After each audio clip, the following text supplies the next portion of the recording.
Hello and welcome to another Baldy Tim's Reviews. Today I thought I'd just go over some of the features, internal features of the Citroen Berlingo Multispace.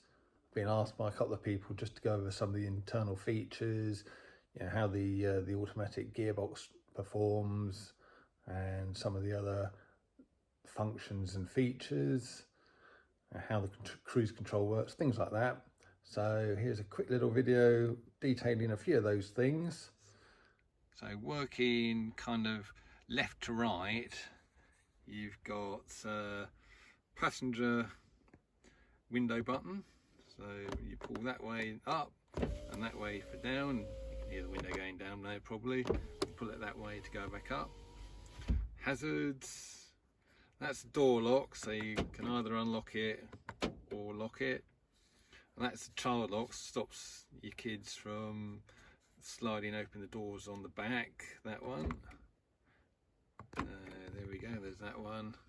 Obviously that's a cigar lighter, or we can take that out and use it as a 12-volt socket. And then you've got the other power window button for the driver's side.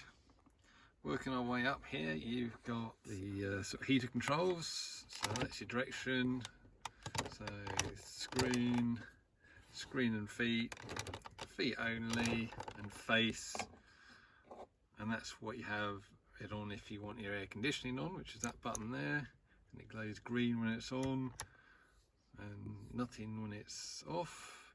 That's your recirculation thing, that thing you can do if you're behind some car or lorry with a very smoky exhaust or something like that. You can push that and it stops the air coming in.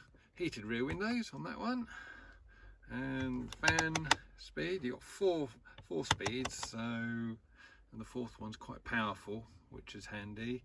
And temperature, it's obviously cold up there, and then all the way around like that to sort of fully hot. So nice, lovely, nice, simple setup. And then you've got a little auxiliary socket there, which you've got, well, it's a USB and also a little sort of like a headphone socket to plug in, well, probably not headphones, but you can plug in your phone and that sort of thing. I don't know too much about the radio because I don't really use it much. One thing I will show you is how we set the clock. So we'll set the clock now. So just going to adjust the time on the Citroen Berlingo Multispace 2016 model. So this will apply if your Berlingo Multispace is anywhere, or Berlingo van even, is anywhere around that kind of age. So to adjust it, first of all, we hit this little menu button down here.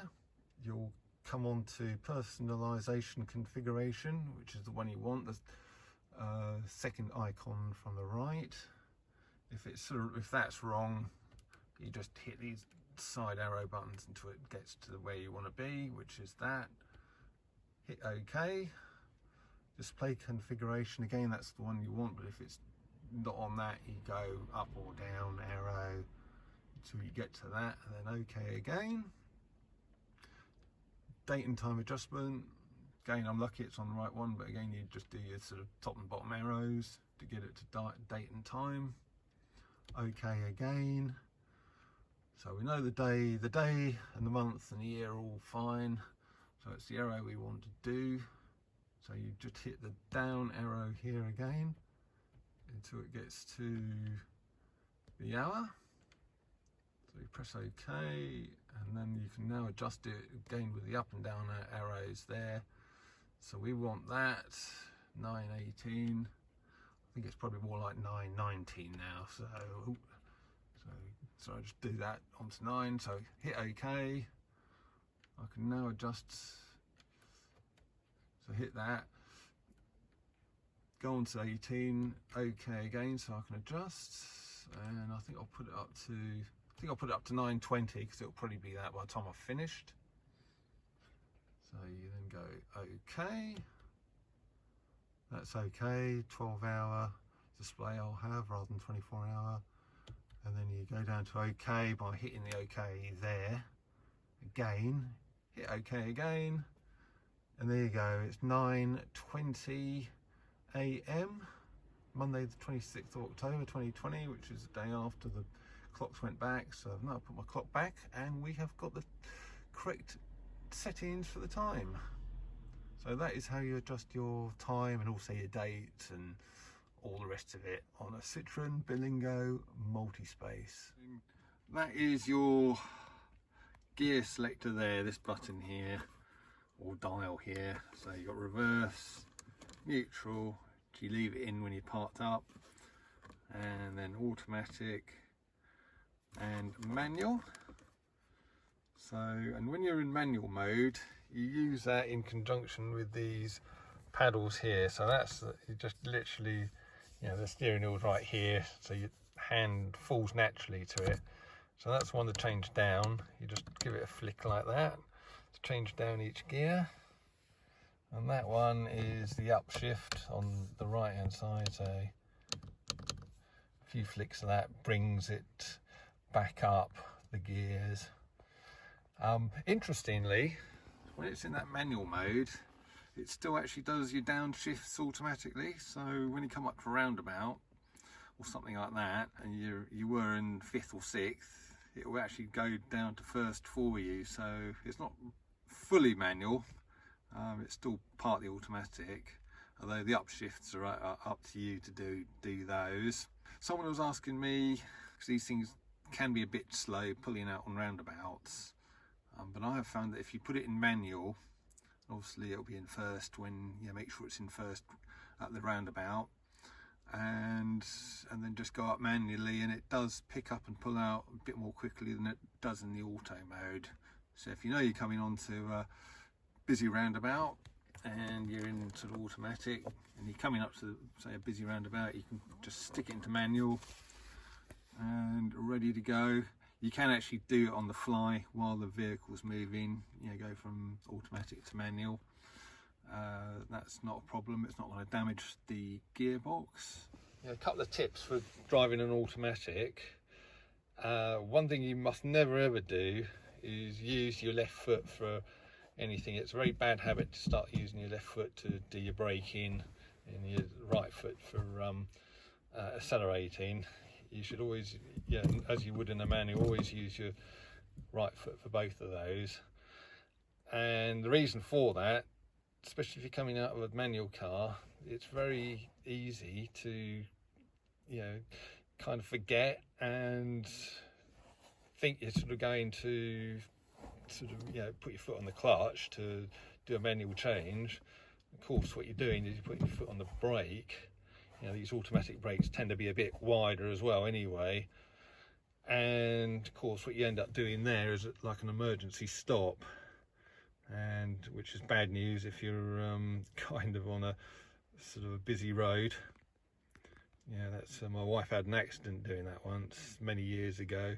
So you need to just keep that left foot, especially as you're coming over to automatic, just keep your left foot well away, you know, just keep it tucked away and make a conscious effort to keep it away from that brake pedal or any pedal. And as you get used to an automatic, it will become second nature to just you know, keep your left foot out of the way and just do everything with the right foot. So just a little bit of a warning there. Yeah, the same person was asking me, you know, how you do hill starts with an automatic. Well, they always tend to kind of creep forward slightly. If you're on flat level ground and you took your foot off the brake and you're in auto, it would start creeping forward slightly. So that's quite useful if you're on a fairly shallow hill, because it will kind of hold on the hill. Obviously it won't on a steep one. You've then got to kind of just put the handbrake on. Well, you'll be braking on the foot brake, of course, to stop. And then if you're on a hill, put the handbrake on, put your right foot on the accelerator, and as you're accelerating and the car's starting to go forward, ease off on the handbrake, and that's how you do a hill start with an automatic. And down the bottom there you've got your cruise control.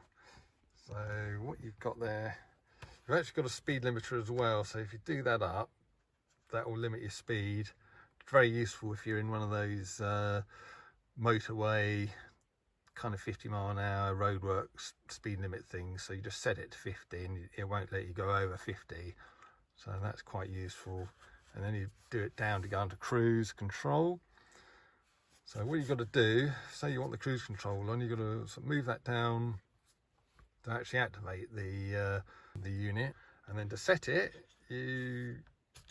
that actually operates from the back. It looks like it operates downwards, but it actually operates from the back, so you push it in from the back, and that will set your speed to 70 miles an hour, let's say. And then if you want to increase the speed, say you're only on 68, you can give it a couple of clicks and it will take it up to 70. And the bottom one there, I think you can also set it by hitting that one as well. Again, you push it in from the back, just sort of not there but around the back. There's a button there, and that will either slow you down, sort of take your cruise control limit from 70 down to 69, 68, 67, goes down 1 mile an hour increments. So that's that. So that takes your speed down, and that behind there takes the speed up.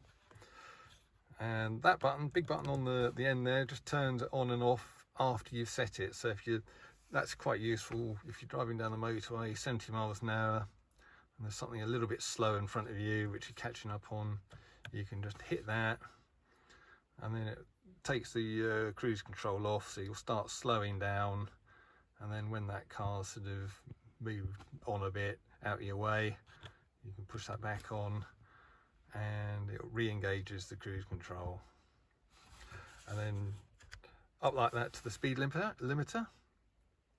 And again, it's the same thing, that to set and that to move the speed up, bottom one to move the speed down, and that to turn it on and off, just like the cruise control. And then to turn it off, you just move that so that those two are in that position, the middle position. So that is your cruise control. So that's been another Baldy Tim's Reviews. Hope that's given you a few insights about the internal functions of the Citroen Berlingo Multispace. Thanks for watching.